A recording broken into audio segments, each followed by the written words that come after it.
Hi viewers, welcome to our channel. So right now నాతో పాటు వీరశంకర్ గారు ఉన్నారు. సో ఆయనతో మాట్లాడి తెలుసుకుందాం.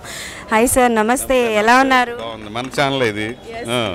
సో సార్, అంటే లైక్ డెఫినెట్లీ మీరు ఎన్నో ఎలక్షన్స్ చూసుంటారు, బట్ ఈసారి మీకు కొత్తగా అనిపించిన పాయింట్ ఏంటి అండ్ ఎలా ఫీల్ అవుతున్నారు యాజ్ అన్ పార్టిసిపెంట్? మీది కూడా ఒక సపరేట్ ప్యానెల్ ఉంది. అవును, అంటే మేము లేట్గా వచ్చాం యాక్చువల్గా. అందరూ 1 month ముందు నుంచే ఎవరెవరు ప్యానల్స్ ఎవరెవరు పోటీ చేస్తున్నారో తెలిసింది. వాళ్ళ మేనిఫెస్టోలు అవి చూశాక కొంతమంది ఎంతూజియాస్టిక్ డైరెక్టర్స్ వాళ్ళు కూడా ఇలా కాదు కదా, ఏదో చెయ్యాలి ఏదో చేయాలి, ఎప్పుడు ఇలాగ ఉంటుందంటే నేను కొన్ని ఇలా చేయొచ్చు అని కొన్ని అభిప్రాయాలు చెప్తే, సార్ మీరు రండి సార్ అంటారు. మీరు ఉంటారంటే ఉంటామన్నారు. సాయి రాజేష్ అండ్ బింబిసారా డైరెక్టర్ వశిష్ఠ వీళ్ళందరూ కూడా. సో వాళ్ళందరూ చాలా బలం, వాళ్ళ వల్ల అసోసియేషన్కే హెల్ప్ అవుతుంది. సో సార్, అంటే లైక్ బేసికల్గా మీ ప్యానల్లో చూసుకుంటే too much of young stars are there కదా, అండ్ మిగతా కంపేరింగ్ టు 2 other ప్యానల్స్లో చూసుకుంటే అందులో కూడా యంగ్ స్టార్స్ ఉన్నారు, కానీ బట్ ట్రెండింగ్లో ఉన్న యంగ్ స్టార్స్ ప్యానల్లో మీరు ఉన్నారు. సో అంటే లైక్ ఏమనిపిస్తుంది, యంగ్ స్టార్స్ ఎక్కువగా ఉన్నారు, సో కాంపిటీషన్ ఎలా ఉంటుంది and healthy? So top directors అందరూ వచ్చి ఓట్ చేస్తున్నారు కదా అందరూ కూడా. సో అసోహం అసోసియేషన్ ఉంటుంది. మేము ఎలక్షన్ తప్ప ఎలక్షన్ ముందు రోజు వరకు కూడా మీడియాకి వెళ్ళం మేము.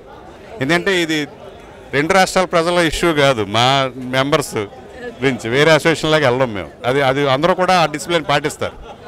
సో ఇక్కడ ఏంటంటే ఆ 2 ప్యానల్స్ యొక్క మేనిఫెస్టో చూసిన తర్వాత ఇది కాదు అనుకున్నాక అందరం నేను ఉంటాం, మేము ఉంటాం.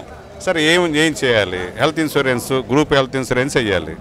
దానికి ఏంటి, మనకున్న ఫండ్స్ ఖర్చు పెడితే 3 సంవత్సరాలు అయిపోద్ది గ్రూప్ అందరికీ. మరి ఏం చేయాలంటే అదర్ దాన్ టీఎఫ్డిఏ ఫండ్స్ తీసుకురావాలంటే మేము పూల్ చేస్తాం డైరెక్టర్ల దగ్గర నుంచి, ఏదైనా మా రెమ్యునరేషన్లు చేస్తాము. లక్కీగా 2 బ్లాక్ బస్టర్స్ వచ్చినాయి అని వాళ్ళిద్దరు కూడా ముందు, అంటే 4 డైరెక్టర్లు, శైలేష్ కొలన్ అలాగే హిట్ సిరీస్ డైరెక్టర్, అలాగే మన శ్రీరామ్ ఆదిత్య, ఇంకా సుజిత్, ప్రశాంత్ వర్మ కుదరలేదు. ప్రశాంత్ వర్మ నామినేషన్ చేసే రోజు యుఎస్లో ఉన్నాడు, సుజిత్ ఏమో దుబాయ్లో షూటింగ్ ఉన్నాడు, లేకపోతే వాళ్ళిద్దరు కూడా కమిటీలో వచ్చేవాళ్ళు. సార్ నాకు అర్థమైంది ఏంటంటే ఇండస్ట్రీలోని హిట్ ఇచ్చిన న్యూ డైరెక్టర్స్ అందరినీ మీ ప్యానల్ ఉంచుకోవాలనుకున్నారు. వాళ్ళ ప్రయోజనం ఉంటుంది అంటున్నాను. ఇప్పుడు